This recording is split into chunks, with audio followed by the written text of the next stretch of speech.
Compreender a questão geopolítica do Oriente Médio exige uma visão ampla da história da região e passa necessariamente pelo conhecimento da fundação do Estado de Israel.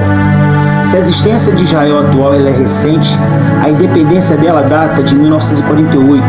Sua história ela é muito mais longa e se confunde com a do povo judeu e de seus antepassados, os hebreus da antiguidade. Pode-se aceitar que ela tenha começado com os patriarcas bíblicos, como Abraão, seu filho Isaque, e seu neto Jacó, a quem, segundo o livro de Gênesis, o primeiro livro da Bíblia, Deus chamou de Israel. O nome de Israel se estendeu a uma estreita faixa de terra onde viviam os descendentes de Jacó, entre o mar Mediterrâneo, a Península Arábica e a Síria, cerca de 2000 anos antes de Cristo.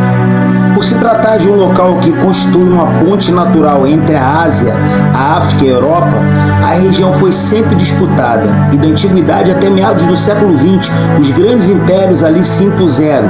Os egípcios, assírios, babilônios, persas, os gregos, romanos, os bizantinos, os árabes, turcos e ingleses. Todas essas invasões resultaram na dispersão dos judeus pelo mundo, em especial a partir de 70 d.C., quando este povo promoveu uma grande rebelião contra o domínio romano. As legiões de Roma reprimiram duramente a revolta e incendiaram o Templo de Jerusalém, um símbolo da unidade política e religiosa hebraica. Somente uma parte do muro exterior continua de pé até hoje, constituindo um grande monumento religioso do judaísmo. De qualquer modo, mesmo dispersos, sem um território que os abrigasse, os judeus conseguiram se manter como um povo ou uma nação, devido ao imenso apego às suas tradições religiosas e culturais, além de uma esperança, ainda que remota, de um dia retornar a Israel, a terra a eles prometida por Deus, de acordo com a tradição bíblica. Em 2000 anos de exílio, os judeus sempre constituíram minorias em outros países, sendo constantemente discriminados e perseguidos. O cristianismo, após tornar-se a religião oficial do Império Romano, contribuiu bastante para isso, retirando a culpa da crucificação de Jesus, que pesava sobre Roma, e atribuindo aos judeus, que passaram a ser vistos como os assassinos de Cristo.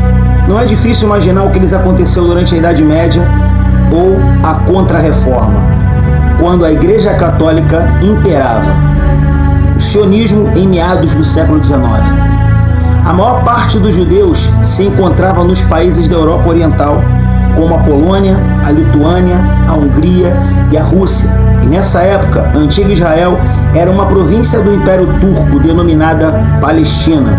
Ao mesmo tempo, uma onda de nacionalismo atingia a Europa com a unificação da Itália e da Alemanha.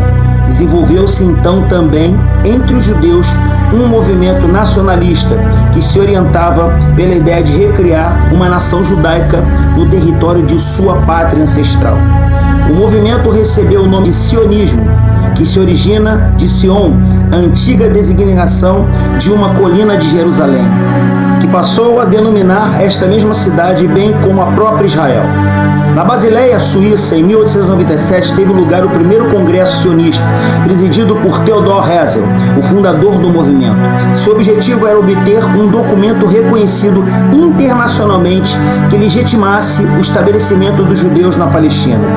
As comunidades judaicas da Europa Ocidental, ricas e bem integradas às nações onde estavam, contribuíram para levar o projeto adiante.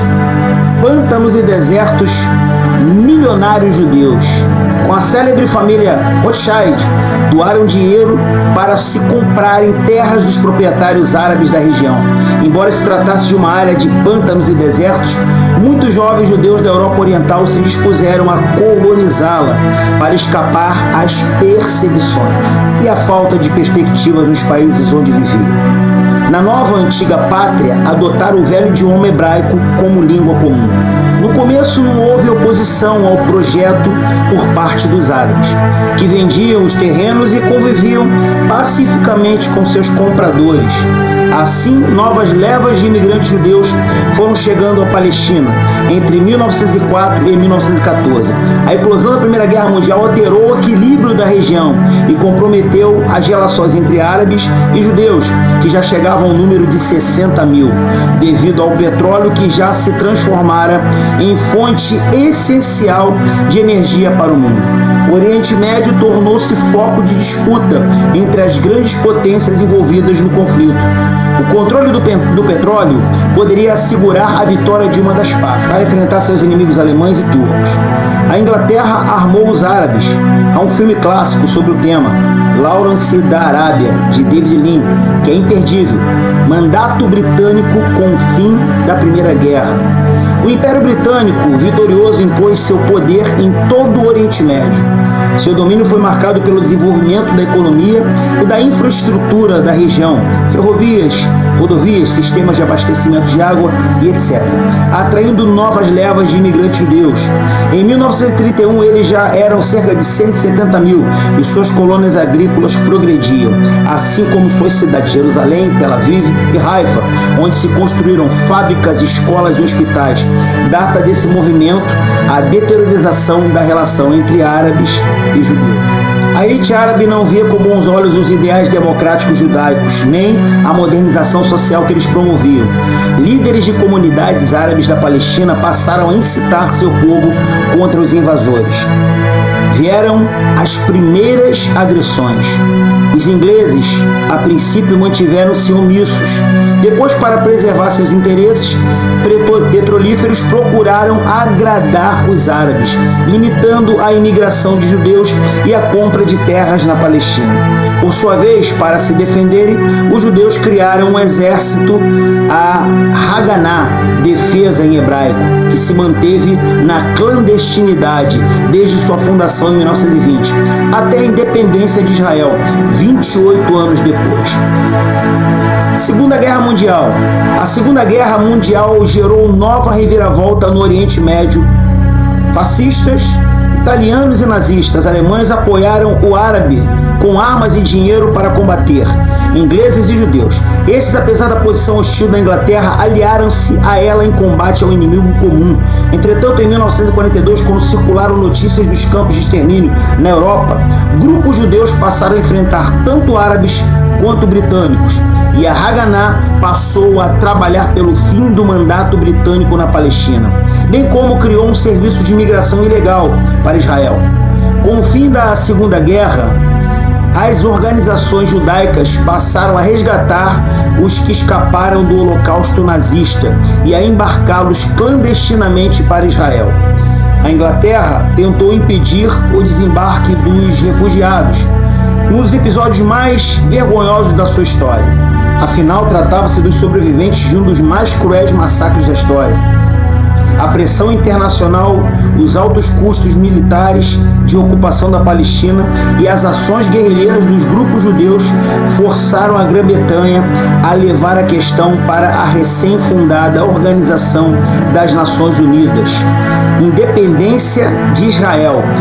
Quando a ONU propusesse uma solução de consenso à Inglaterra, abriria mão de seu mandato na Palestina. Em abril de 1947, um comitê especial das Nações Unidas propôs a partilha da Palestina em um Estado judeu, já com cerca de 650 mil habitantes em um Estado árabe palestino, com o dobro dessa população. A 14 de maio de 1948, 6 horas antes do término oficial do mandato britânico, Davi Ben-Gurion, que seria o primeiro governante israelense, leu a Declaração de Independência de Israel.